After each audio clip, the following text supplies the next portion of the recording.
In this episode of our popular awareness series, we will discuss about what happens to the state policies, what happens to the society when a government which is led by the communal agenda rules the country. That is the point of our discussion in this episode. I hope you all recall that from May 2014, Narendra Modi won the elections and BJP came to rule with the majority government. Along with BJP, of course, there are some other parties who don't matter as far as the policies are concerned. They are also part of NDA and they also keep hanging along with Narendra Modi. Now, before the elections, Narendra Modi earlier, of course, was Chief Minister of Gujarat. During his chief ministership, one of the biggest carnages took place on the pretext of Godhra train burning. And after that Godhra train burning, Narendra Modi totally changed his language. He mainly talked of Vikas and he put forward a propaganda, very successful propaganda, that there is something called Gujarat model of development. Basically what he did, he encouraged all the corporates to invest in Gujarat, gave them all the facilities to the extent that the corporate world felt that Modi should become the next Prime Minister of India. So Modi's victory was based on three particular factors. One was a propaganda, Gujarat model, and part of this propaganda was that he will end corruption, he will bring security to women, that he will bring down the prices of commodities, and that all the black money which is stacked abroad will be brought back. In addition, he also promised that 2 crore more jobs will be created every year. The promises were so big that nobody forgot it. People remembered it. He came to victory partly because of this, secondly because of the corporate support, and third because of the solid RSS backing to the Modi's campaign. Now, after coming to power, what happened is a different story. I can just dismiss it by saying that none of the promises which he gave ever came for the fruition.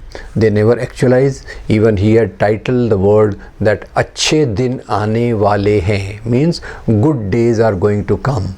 Rather than that, the type of society we are facing, our situation is worsening and worsening. The first thing which took place was that the whole cabinet system of governance was changed to authoritarian system. Earlier there was a cabinet which used to discuss, which used to take decisions, and cabinet ministers had their own stature. After Modi came to power, apart from Modi, there is nobody who takes decisions. So forget fulfilling the promises. He first attacked the Indian economy by a move called demonetization.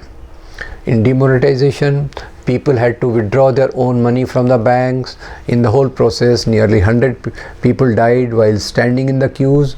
And when the money came back, 97.3% of the circulating money came back. Means where was the black money? One doesn't know. So where all this, who benefited from the exercise remains to be known. And because of this, forget the promise of jobs getting increased. The informal sector, which thrives on this type of non-accounted money, that informal sector jobs were totally wiped away. So employment came down, and that is what has been the feature of this government. They have brought us to a state where the status of employment is worst during last so many years. In addition, of course, the farmer suicide continued, and none of the basic issues which confront the people were solved. Some superficial steps like insurance, bank account, then gas, Ujjwala Gas Yojana, etc. They keep saying that these have benefited the people. But the earlier policies which UPA had started, that is minimum Mahatma Gandhi Narega, secondly right to health, right to food, right to education, and right to information. All these right-based schemes were weakened, and they were loosened to a great extent. So this is on one hand. On the other hand, a sort of a atmosphere was created in which intolerance started growing up, and in this intolerance which grew up, there were many people, many authors who felt compelled to return their well-earned honor.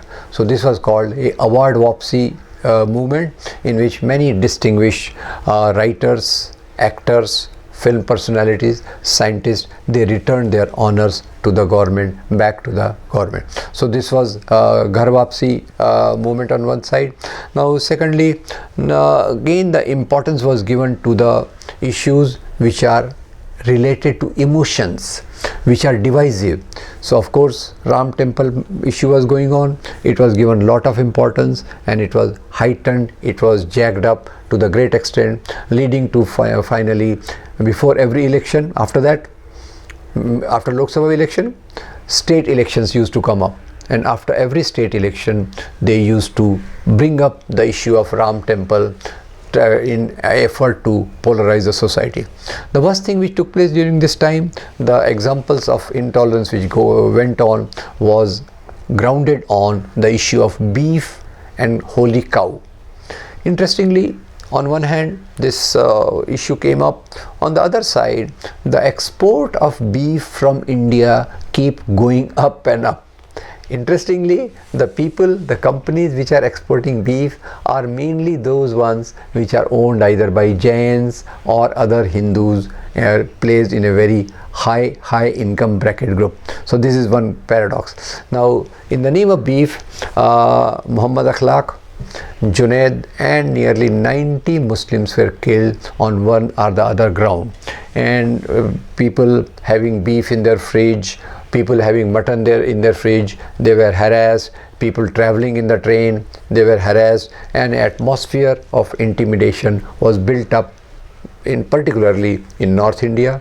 Of course, when this was going on, in the issue of beef, on one hand Muslims were killed in big number, and India spent data tells us that 90% of the acts of lynching took place after Modi came to power, and in this lynching also majority of them were Muslims, some of them were Dalits. Lynching on one side and flogging of Dalits on the other side, this went hand in hand. In the flogging of Dalits, they in Una, 4 Dalit youth, they were stripped above their vest and they were beat mercilessly. Another sign of intolerance which was built around love jihad came in the form of killing of Afrazul by a person called Regar. Now this Regar, very much under the influence of WhatsApp spread by BJP groups, he called Afrazul a Bengali Muslim, he called him for work, he burnt him alive. He killed him, burnt him alive, and that was shot as a video and circulated. So these horrific things started taking place, and they got a sort of sanction from the those who are in power. Not only sanction, some other people raise big amount of funds so that the people who are guilty, who are criminals, can be supported, their families can be supported. Now the government showed its intention as far as the politics is concerned, and in 2015 when the Republic Day came, they put forward an advertisement in which the facsimile of India's Constitution's preamble was printed, and in that facsimile of the Indian Constitution the word secularism and socialism were missing, and showing the intention of this particular government as these things are concerned. Then what other happened, that most of the institutions which have been built during last 60 years with great amount of effort, those institutions started getting eroded. The autonomy of the institutions and the overall the role of institutions as controlling elements started going down gradually. In this we see Election Commission, we see CBI, we see even the judiciary getting greatly influenced by the political forces, and the decisions started getting affected by the government interference. Many such things happened during this time, and which affected the judiciary in an adverse way. The cases of cases which are going on in Gujarat related to Mr. Amit Shah, in that transfer after transfer, finally leading to the killing or death of Justice Loya, still remains to be investigated. So this is on one hand. Second hand, at political level, they started glorifying Godse. Many of them, and the worst example which I can give is that of Pragya Singh Thakur, who after being elected as a member of parliament praised Godse, saying that Godse was a patriot, he was a patriot, he is a patriot, and he will remain a patriot. And many people demanded that a temple dedicated to Godse should be made. And another one woman belonging to another Hindutva group, this Poonam Shakun Pandey, she on the 30th January anniversary of Mahatma Gandhi, she with a toy gun shot the image of Mahatma Gandhi, and red colored liquid started flowing from back. So Godse glorification became a sort of a open thing. Similarly, because Nehru, the first Prime Minister of India, the architect of modern India, firmly committed to secularism, firmly committed to policy of growth, firmly committed to development of science and technology, he also started being sidelined, and instead they tried to glorify Sardar Patel. Now Sardar Patel of course also deserves lot of praise, because he is amongst the these two people were in charge of the government. Sardar Patel for few years because he died, but he was also in the government, part of the policies. Now today what is happening, that all what happened during that time is being presented in the negative light, and all the blame is being put to Nehru, saying that had Sardar Patel been there, Kashmir problem would not have been there. Forgetting that all the issues related to Kashmir, all the major issues related to Kashmir were taken jointly by Sardar Patel and Pandit Jawaharlal Nehru. This I have explained in the videos related to Kashmir. You can refer there and see that. Even in the other matters of foreign affairs, matters of other policies, they want to demonize Pandit Jawaharlal Nehru. The real reason being that, one, that none from the Hindu nationalist stock participated in the freedom movement.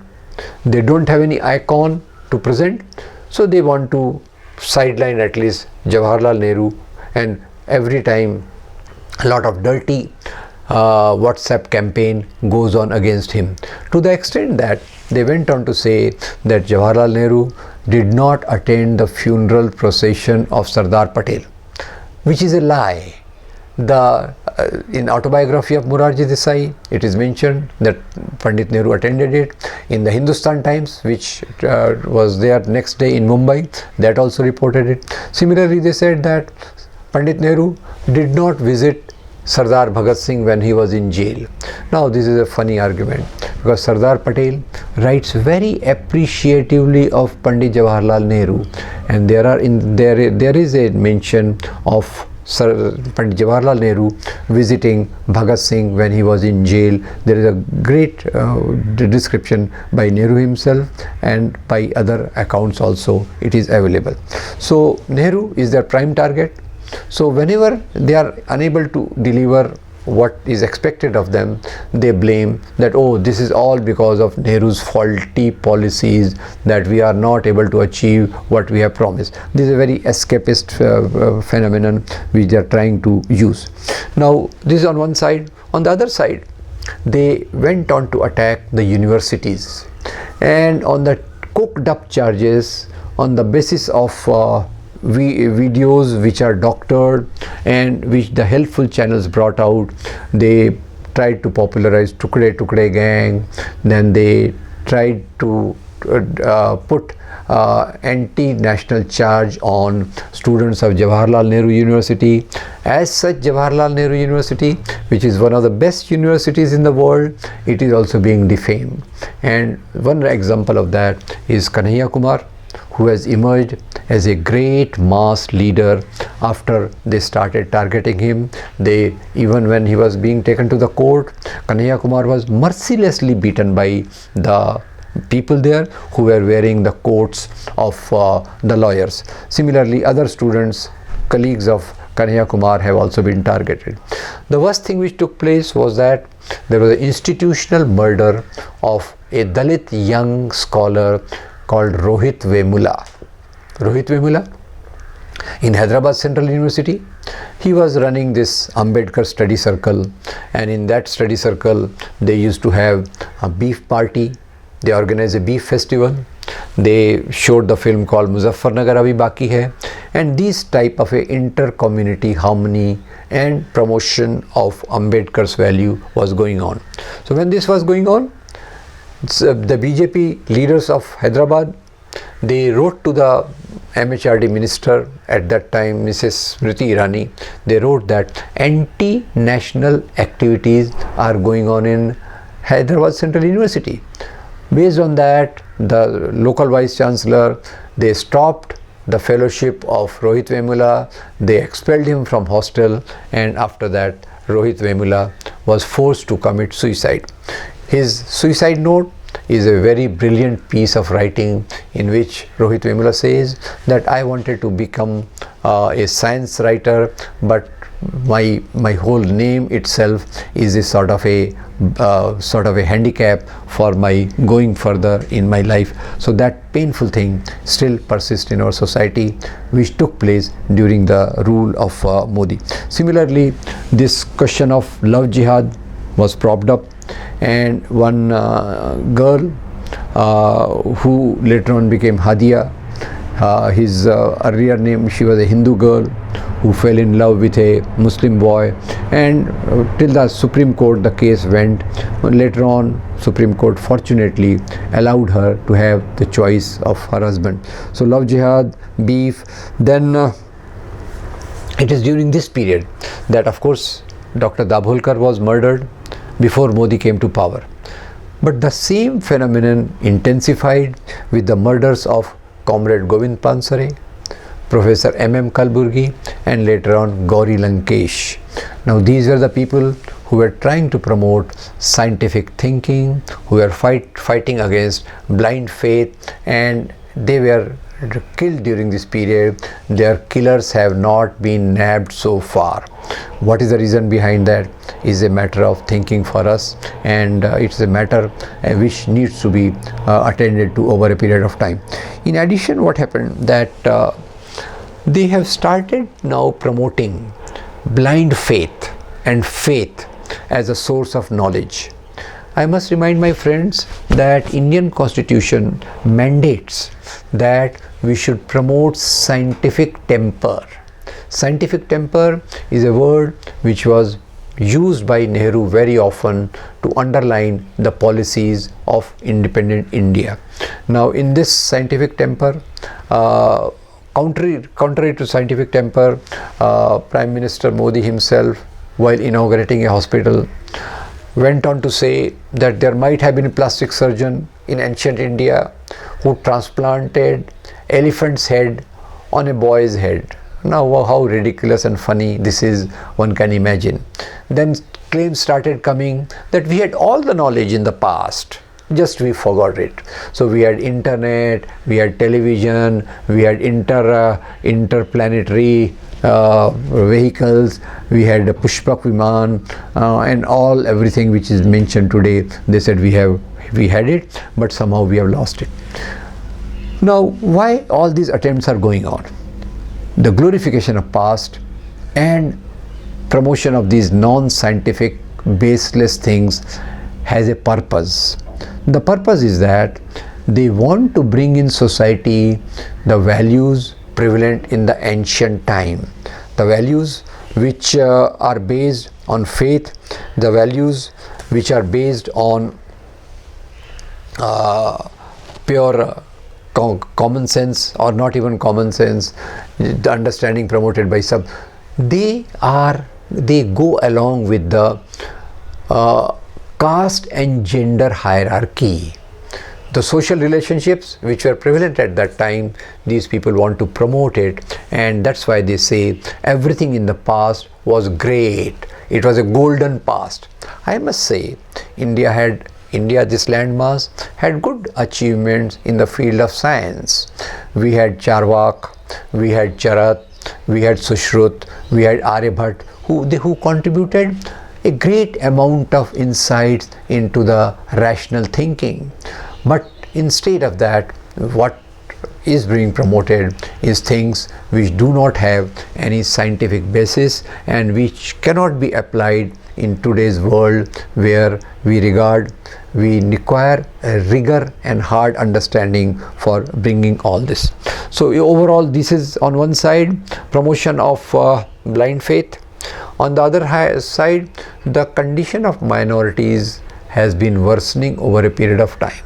Of course, later on we will sometimes talk about this Citizenship Amendment Act and National Register of Citizenship, etc., etc., what's going to be its impact. But even before that, one of the topmost officers, police officers, which the country had, in the form of Julio Ribeiro, he in one of his letters wrote that as a Christian, I find that I am not welcome in this country. Similarly, many civil servants of prominence have written on the similar lines, that the atmosphere of tolerance, that atmosphere of acceptance of each other, the atmosphere of celebration which had emerged from the freedom movement is somewhere missing. It has been somewhere attacked extremely badly.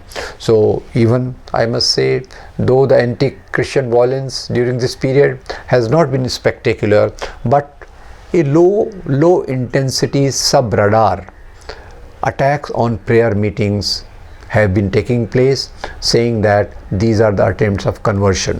Similarly, these carol singers who were earlier visiting the Rashtrapati Bhavan on the eve of Christmas, that particular practice has also been stopped. So these are some of the things which have taken place during last 6 years, and as I am making this video, a horrific violence is going on in New Delhi. That's a matter of full discussion and debate. We'll take it up sometime, but this is totally the outcome of policies which Modi Sarkar has followed during last over 5.5 years in India. So friends, the overall picture is that our secular values, our values of pluralism, our values of tolerance, our values of celebrating each other, they are somewhere taking the back seat. They are being pushed to the back seat, and intolerance, hatred for minorities, and related to a intimidating atmosphere is being created in the society over a period of time. It is a need of the hour that we come back to the values of India's constitution. We come back to those values based on which India was made. India became a nation, and the major icons of that, like Bhagat Singh, Ambedkar, Gandhi and Maulana Azad, those are the icons and their values which we need to keep for our future actions and future policies in the country, if we want to progress and make our country flourishing country where all can get employment, where all can have their bread, butter, shelter and dignity of their lives. Thank you very much.